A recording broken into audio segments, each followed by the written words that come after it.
I met Salma through a startup talk in London through another business that she is still involved in helping me with. This business here, we had an unfortunate and dramatic illness of an in-house CFO where we were left high and dry, financially blind, completely no access to anything, which is also a major governance risk. That's a whole nother story.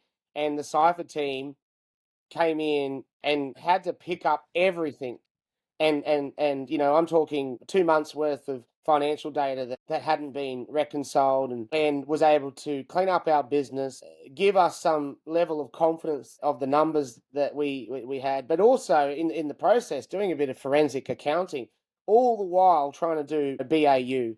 And the amount of work that they did, and again, I want to go back to work ethic that the Cypher team offers and the care that they offered to us was amazing. You wouldn't want to go anywhere else, because I've used plenty of outsourced finance teams, and you're often just another P&L and balance sheet without any context, and that's definitely not the Cypher team. I've become friends with Salma. Is that she's an exceptional, I guess, CFO, exceptionally good at understanding businesses like ours, particularly SaaS businesses.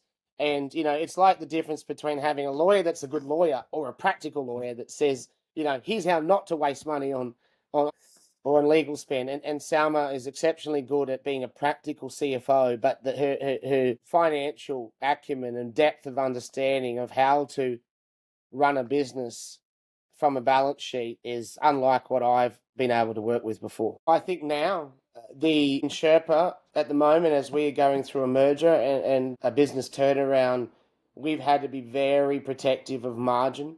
Our business is a daily, if not hourly, business with respect to volumes and the way margin works on a unit level, and getting the Cypher team building out models and forecasts with our scenarios to then allow decision making around AR and AP has allowed us to navigate a very difficult period. I think the way that Salma has approached it has been exceptional, and we're in a much better state than the business has ever been in, despite the fact that we're doing some operational, turnarounds, as I've alluded to. So I think that's quite tangible. That ability to drive us at a unit level, and I've talked about that earlier. That has been amazing for us, because we literally are looking at our minimum working capital, our profit hourly to make decisions as a CEO. And, my colleague Natalie, as a COO, we are making decisions all the time.